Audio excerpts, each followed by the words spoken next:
the name of the Father, the Son, and the Holy Spirit. Amen. Saint Jude Thaddeus. For 6 years, before I was assigned here at the Holy Cross, I was assigned as the parish priest of Saint Jude Thaddeus in San Fernando, Pampanga. More than 20 years of my priesthood, it was the first time I became a parish priest. And I'm very grateful for that assignment, because for many years I've been assigned in social action, in the seminary, in the universities, and I'm very happy to experience pastoral life under the patronage of Saint Jude Thaddeus. I just want to talk about my experience as being a parish priest of Saint Jude San Fernando as a parish. This morning I concelebrated in the Mass with Archbishop Dong Lavarias and some priests, with Father Norman Arce, the parish priest. Saint Jude Thaddeus is known to be patron of the impossible, of the desperate, of those undergoing difficult situations, and also healing in particular. Every Thursday ngayon, every Thursday ganyan, marami po yung nagsisimba sa St. Jude. Parang Sunday Mass. And the people who attend the Mass are coming from different places. Most of them are not even from the parish itself. Though there are core devotees of St. Jude in our parish, but there are so many, like in a sense, local pilgrims. Na kumisan, I'll be surprised, lalo nang medyo matraffic papunta ng Manila, St. Jude, Manila, they go to our parish at St. Jude San Fernando. And one thing I feel, that whenever I celebrate that Mass, the novena of St. Jude, every Thursday, I could feel the strong sense of sincerity in prayer, because these are not only going to Mass as a Sunday obligation, but out of devotion for a certain prayer.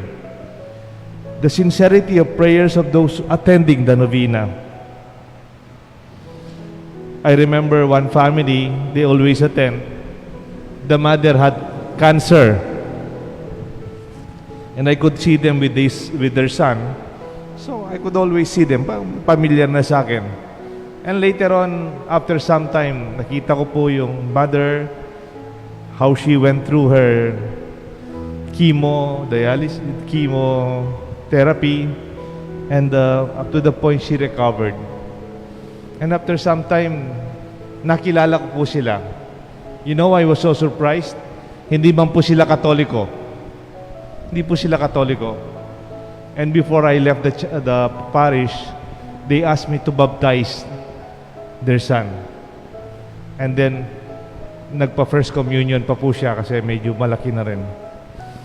I could see conversion, not only of healing, but also conversion of heart. The situation that brings us closer to God. Di ba yung tawag natin sa panalangin? Prayer. Prayer are the words we use. Opening prayer, closing prayer, the Lord's Prayer. Usually they are also our petitions. Please remember your petition, your intention, your supplications, your prayer. From that experience at St. Jude, I realized, I don't know if I am wrong or correct, I don't know grammatically. Pero, di ba yung word prayer can also be the person who is praying? Prayer as the person who prays. Di ba we use that? Kunyari, reader, you are the one who read. Player, the one who plays. Swimmer, the one who swims. Runner, the one who runs. Composer, the person who composed the song. Singer, the one who sings. Shooter, the one who shoots. It is about the person. Bakit po kaya sa simbahan natin, when you say prayer, it's not even about the person. It's only what is written, what we pray. Oh, ito yung prayer ni St. John. Prayer ni St. Jude. Ito yung prayer ni St. What is your prayer? It's something that is outside us. But from those years that I've been celebrating Novena Masses at St. Jude, usually after the Mass, mayroon pa pong healing of oil and prayer for people. Natatagalan po kami. And from there, I myself was healed. Kasi na-assign po ako doon, galing ako sa stroke. Kaya na-assign po ako doon.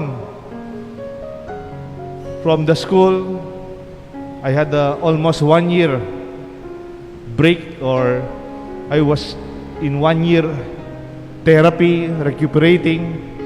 And then dahil hindi na po ako nagpalik sa school, I was given St. Jude Parish. For me, after 6 years, I realized, yes, I prayed for a lot of people to be healed. But seeing people who pray sincerely, I myself was healed and graced by the grace of a praying community. The medallion of St. Jude. St. Jude po, usually sa mga lahat ng mga apostoles, siya yung parang may medallion. Tapos yung medallion niya, it is the face of Jesus. It is said that that medallion is also the Edessa. Some traditions say it can also be a cloth, like the shroud of Turin. It is said that Jude is the cousin of Jesus, is a relative of Jesus. And they look alike. Parang kambal daw sila ni Jesus. Magkamukha sila, magkahawig ni Jesus. At madalas, pinagkakamalan siyang siya si Jesus, even when Jesus already died. Oh, Jesus is Jesus. He wears the medallion just to say, it's not me. I'm not Jesus. This is Jesus. It takes a lot of grace to be able to accept that. Naalala ko, may kaibigan po akong matalik na pare, nakasama ko sa seminaryo. Ang pangalan niya, Father Paul Velasco.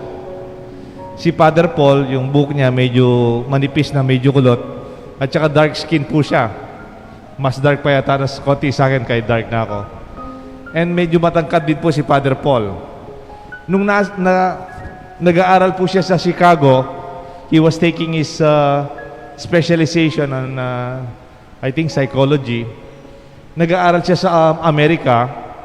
Naglalakad daw siya sa malapit sa simbahan after the Mass. Napagkamalan daw siya. Sabi na, wow! It's Tiger Woods. Alam niyo po si Tiger Woods, yung magaling sa golf. It's Tiger Woods! And then, wala daw siya sinabi. Sabi daw ni Father Paul, I just smiled, I waved my hand, and went away quietly. Hindi niya sinabing, I am not Tiger Woods, pero umalis lang siya. Pero si St. Jude, he was wearing that medallion. Sinasabi niya, it's not me. I am not Jesus. I am a follower of Jesus. It took a lot of humility and truthfulness for St. Jude to accept that. Sometimes, darating po sa buhay natin, we begin to think that we are the Messiah, that I am the Savior, that I will make a difference here, that I am important. All of us, like St. Jude, may we have that humility to say, I may look like Jesus in my life, but I am not. Because it is in this humility of St. Jude, the image of Jesus is what he really brings, not his own self. sometimes may tendency po tayo or even a temptation. Una natin ang sarili natin kaysa sa Diyos. Ako ang tumulong. Ako ang masipag. Ako ang pagod. Ako ang nagtrabaho niyan. We know that. That's also true. But it also say, salamat sa Diyos. Galing sa Diyos ang grasyang yan. Pag may nagpapasalamat po, kung may binigay tayo ditong ayuda o binigay po tayong pagkain, tulong sa mga may kailangan, nagpapasalamat sila, ang sinasagot ko po, salamat sa Diyos. Salamat sa Diyos. And lastly, napansin niyo po si Saint Jude, meron siyang symbol of fire sa kanyang buhok. Yung mga bata, kala niya, nakatayo lang yung kanyang hair. Hindi po, yung buhok niya hindi nakatayo. That's a symbol of the Holy Spirit. A tongue of fire by the head of Saint Jude. It is a sign that Saint Jude was there at Pentecost and he received the Holy Spirit with the rest of the apostles, that he was inspired and renewed by the Spirit. It is the passion and full dedication to the mission Jesus gave to him and to his brother apostles. And that mission, he continued until his death. Kung mapasin niyo po si Saint Jude, meron siyang tungkod. It is the stick, the club of Saint Jude. In a sense, pwede rin from Mark chapter 6 to 8 or Mark chapter 6 verse 8. Sabi kasi ni Jesus when He sent them to mission, He told them to take nothing to their journey except a walking stick. Okay lang, magdala kayo ng tungkod. No food, no money in their belts. Siguro, dala-dala St. Jude yun kasi he was really a puzzle walking with his making through the teachings of Jesus in Mark chapter 6 verse 8. Pero alam niyo po, sinasabi din yung tungkod na yun, that club is a sign of his martyrdom. Kung paano siya namatay. He was beaten up, he was in pain in different levels, binugbugat hanggang namatay po siya according to tradition of his stories about his death. Saint Jude is the saint who can also inspire us, not only individually as a saint, but how he worked together with a group of men and women called to serve the Lord, especially in the apostolic times. He's one of the foundations of the church. Meron pong kasabihan, the house will not stand with a single foundation. Halimbawa, simbahan ho natin. Nakatayong simbahan natin. Ilan po yung poste dyan? Hindi lang isa yung poste. At kung minsan yung pundasyon ng poste, hindi mo man nakikita, ito ay nasa ilalim. But they keep the strength, the stability, hopefully the growth of our church. I would like to share with you a prayer to Saint Jude. Most Holy Apostle Saint Jude Thaddeus, faithful servant and friend of Jesus, the name of the traitor delivered to your beloved Master into the hands of the enemies, which caused into the forgotten but many. But the Church honors and invokes you universally as the patron of the hopeless cases and things of despair. Pray for me who am so needy. Make use, implore you, of the particular privilege accorded to you, to the invisible and speedy help of those whom we need are also despaired. Come to my assistance with this great need that I have received, the consolations and successor of heaven, of all my necessities, tribulations, and sufferings, particularly with this petition. Isipin ho natin yung petition natin kay Saint Jude Thaddeus. Quietly, we pray. that I may bless God with you and all the elect throughout eternity.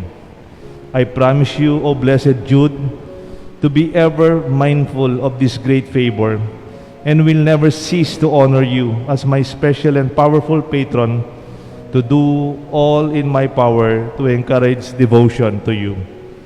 Amen. The Father, the Son, and the Holy Spirit. Amen.